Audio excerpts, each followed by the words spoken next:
तो hello guys, आप सब कैसे हो। तो आज हम जाना था ब्लड डोनेशन देने के लिए जीजा के साथ। तो वो कहते हैं मेरे से कि बाल वाल कटाया, रेडी हो जा। मैं भी तैयार हो जाता हूँ, तो मैं बाइक लेकर निकल पड़ता हूँ बाल कटाने के लिए।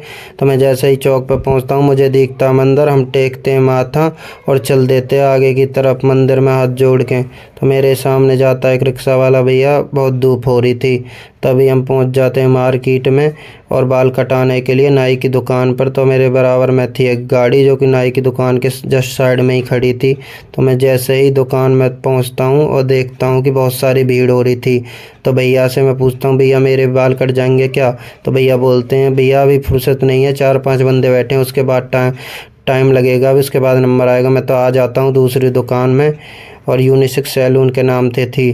तो मैं अंदर जैसे एंट्री करता हूँ, मैं देखता हूँ भैया दुकान की साफ़ सफाई कर रहे थे। बहुत सारे बाल थे जो उन्हें बाहर फेंक रहे थे। तो मैं भैया से पूछता हूँ, भैया मेरे बाल कट जाएंगे क्या। तो भैया बोलते हैं, हाँ भैया बाल काटने के ही तो बैठे हैं, कटेंगे, आप कुर्सी पर बैठ जाओ। तो मैं जैसे ही कुर्सी पर बैठता हूँ तो अपने बालों को देखता हूँ। मेरे बाल बहुत गंदे लग रहे थे, थोड़े फैले फैले हुए थे और बढ़ भी काफ़ी रहे थे। तो भैया से कहता हूँ, भैया मेरे बाल काट दो जल्दी से। तो पंखा भी बंद था, भैया बाल की सफाई कर रहे थे इसलिए पंखा बंद था। और भैया मेरे कहने पर पंखा चला देते हैं, जिससे कि थोड़ा आराम मिलता है गर्मी से। और भैया कहते हैं कि आप बैठ जाओ आराम से। और भैया लगाते थे काला सा कपड़ा और गले में लगाते थे कागज़, ताकि मैं अच्छे से बाल कट जाएं और मेरे शरीर पर भी ना लगे। और भैया तभी स्टार्ट कर देते हैं बाल काटने। और भैया मशीन से मेरे बाल काट रहे थे और साथ में कंघा भी था। मेरे से पूछ रहे कितने नंबर करने। तो मैं भैया कहता हूँ 2 नंबर काट दो भैया साइड से, और ऊपर से थोड़े हल्के कर देना।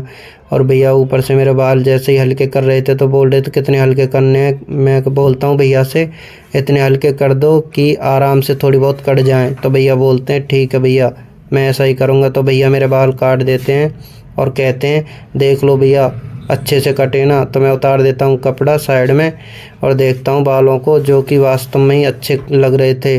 तो भैया बोलते हैं आप खुश हो। मैंने हाँ भैया थोड़ा पाउडर भी लगा दो, बाल कह रहे हैं। तो भैया लगा देते हैं पाउडर और कर देते हैं साफ़ सफाई।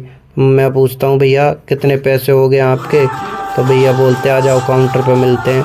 तो मैं भैया के पीछे पीछे जैसे ही जाता हूँ तो भैया काउंटर पर खड़े हो जाते हैं और मेरे को बताते हैं भैया आपके 50 रुपये हो गए। तो मैं देता हूँ भैया को 100 रुपये और भैया देते हैं मेरे को वापस 50 रुपये। और मैं यहाँ से निकल पड़ता हूँ घर की तरफ। और मैं जैसे ही गली में जाता हूँ अपने घर की तरफ, मैं देखता हूँ कि नीरज की दुकान पे काफ़ी भीड़ लग रही थी। कुछ भैया सामान देने के लिए आए थे, होम डिलीवरी। तो मैं बाइक खड़ी कर देता हूँ और देखता हूँ दीपक के घर में कि मौसी सौंफ और मेथी पीस रही थी। उन्होंने रात मुझे बताया कि अचार बनाना है।